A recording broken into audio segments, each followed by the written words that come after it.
ऐतरीय उपनिषद अथ प्रथमो अध्यायः द्वितीय खंड। इस प्रकार रचे हुए वे देवगण इस महासमुद्र में पतित हो गए। उस पिंड को परमात्मा ने क्षुधा पिपासा से संयुक्त कर दिया। तब उन इंद्रियाभिमानी देवताओं ने उनसे कहा, हमारे लिए कोई आश्रय स्थान बतलाए जिसमें हम स्थित होकर अन्न भक्षण कर सके। ईश्वर द्वारा लोकपाल रूप से संकल्प करके रचे हुए वे अग्नि आदि देवगण इस महान संसार समुद्र में पतित हो गए, जो अविद्या, कामना और कर्म से उत्पन्न हुए दुख रूप जल तथा तीव्र रोग, जरा और मृत्यु रूप महाग्रासों से पूर्ण है। अनादि, अनंत, अपरा एवं निरालंब है। विषय और इंद्रियों के संयोग से होने वाला अणुमात्र सुख ही जिसकी क्षणिक विश्रांति का स्वरूप है, जिसमें पांचों इंद्रियों की विषय तृष्णा रूप पवन के विक्षोभ से उठी हुई अनर्थ रूप सैकड़ों उत्ताल तरंगे हैं, जहां महारौरव आदि अनेकों नरकों के हाहा आदि कृदन और चिल्लाहट से बड़ा कोलाहल मचा हुआ है, जिसमें सत्य, सरलता, दान, दया, अहिंसा, शम, दम और धैर्य आदि आत्मा के गुण रूप पाथेय से भरी हुई ज्ञान रूपी नौका है। सत्संग और सर्वत्याग ही जिसमें मार्ग है तथा मोक्ष जिसका तीर है, ऐसे महासमुद्र में पतित हुए। अतः यहाँ यही अर्थ कहना इष्ट है कि ज्ञान और कर्म के समुच्चयानुष्ठान की फल रूपा जिस अग्नि आदि देवता में लीन होना रूप गति की पूर्व अध्यायों में व्याख्या की गई है, वह भी सांसारिक दुखों की शांति के लिए पर्याप्त नहीं है, क्योंकि ऐसी बात है कि देवतालय रूप गति सांसारिक दुखों की शांति का उपाय नहीं है।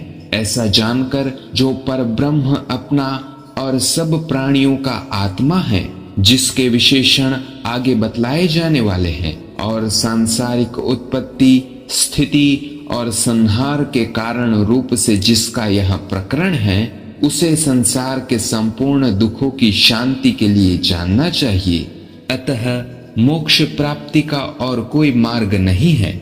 इस श्रुति के अनुसार यहाँ जो परब्रह्म का आत्म स्वरूप से ज्ञान है, यही मार्ग है, यही कर्म है, यही ब्रह्म है और यही सत्य है।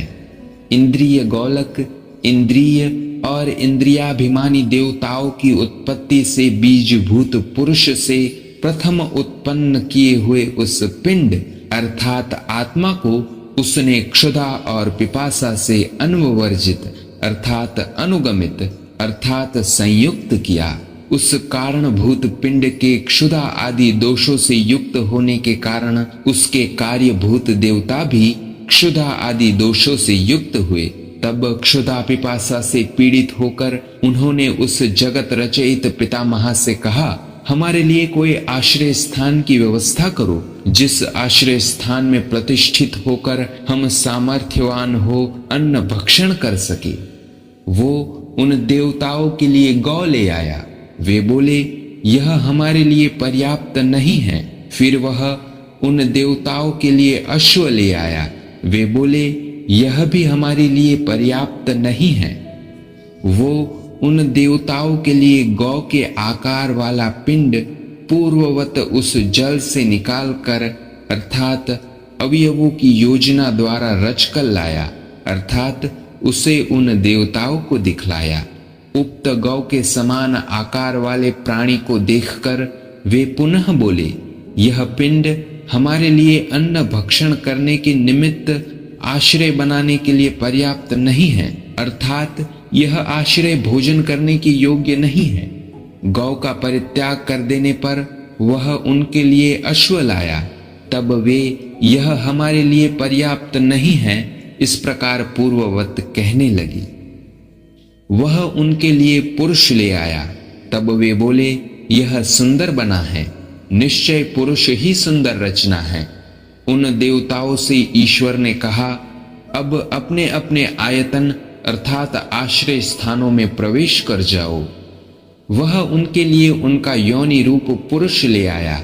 अपने योनि भूत उस पुरुष को देखकर वे खेद रहित हो इस प्रकार बोले, यह अधिष्ठान सुंदर बना है, अतः संपूर्ण पुण्य कर्मों का कारण होने से निश्चय ही पुरुष ही सुकृत है, अथवा स्वयं अपने आप अपनी ही माया से रचा होने के कारण सुकृत ऐसा कहा गया है।